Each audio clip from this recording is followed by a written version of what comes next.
Property कब्जे से जुड़ी बड़ी सच्चाई। भारत में हजारों लोग ऐसे हैं जो अपनी ही जमीन से अवैध कब्जे यानी इलीगल पोजीशन से परेशान हैं।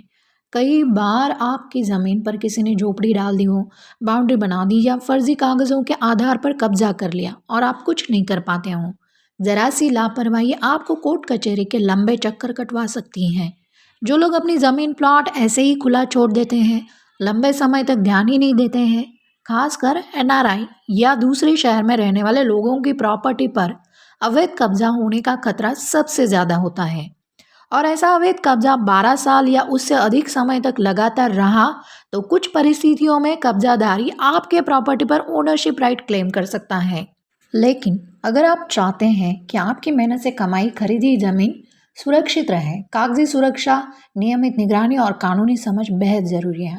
आपकी जरा सी लापरवाही आपकी संपत्ति पर कब्जा हो सकता है और आपको सालों तक न्याय की प्रतीक्षा में भटकना पड़ सकता है।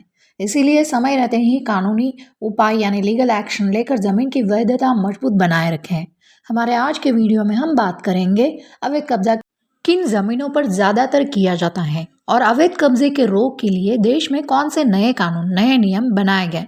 सबसे पहले देखते हैं कि अवैध कब्जा या लैंड एनक्रोचमेंट उस स्थिति को कहते हैं व्यक्ति जमीन मालिक के बिना अनुमति के उस पर कोई कंस्ट्रक्शन कर लेता है, खेती कर लेता है या दीवार खड़ी कर लेता है, या किराएदार खुद को घर का मालिक बताने लगता है, या फिर कोई झुग्गी झोपड़ी बना लेता है, कुछ झूठे दस्तावेज से फर्जी रजिस्ट्री कर लेता है। ऐसे कई तरीकों से कब्जाधारी लोग प्रॉपर्टी को अपना निशाना बनाकर कब्जा कर लेते हैं।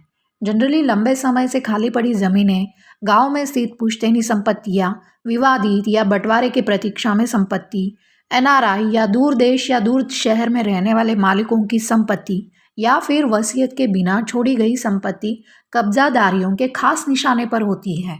और अब बात करते हैं अवैध कब्जा रोकने के लिए आपको क्या करना है।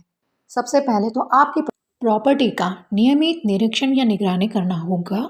और अगर आप दूर शहर में, देश में रहते हैं तो आपके भरोसेमंद दोस्त, रिश्तेदार या वकील के माध्यम से ज़मीन की स्थिति समय समय पर जांचते रहें। सबसे महत्वपूर्ण काम बाउंड्री वॉल या फेंसिंग बनाएं और वहाँ पर बोर्ड लगवाएं और उस पर साफ साफ लिखें private property trespassing will be prosecuted, जिससे कि कब्जाधारियों को एक चेतावनी मिले। तीसरी महत्वपूर्ण बात, प्रॉपर्टी के सभी दस्तावेज अपडेटेड रखें। खतौनी, खासरा नंबर, म्यूटेशन यानी नामांतरण जमीन रजिस्ट्री के बाद इमीडिएट करवाएं। टैक्स भरें और टैक्स की रिसिप्ट अपने पास रखें। पानी और बिजली का कनेक्शन अपने नाम पर रखें। इन सारी चीज़ों को समय समय पर जांचते रहें, अपडेटेड रखें। अगर किसी ने आपकी ज़मीन पर फिर भी इलीगल कंस्ट्रक्शन शुरू किया तो क्षेत्र के तहसीलदार या एसडीएम को सूचित करें। हमारे देश के कानून में इलीगल पोजीशन को विरुद्ध प्रावधान दिए गए हैं।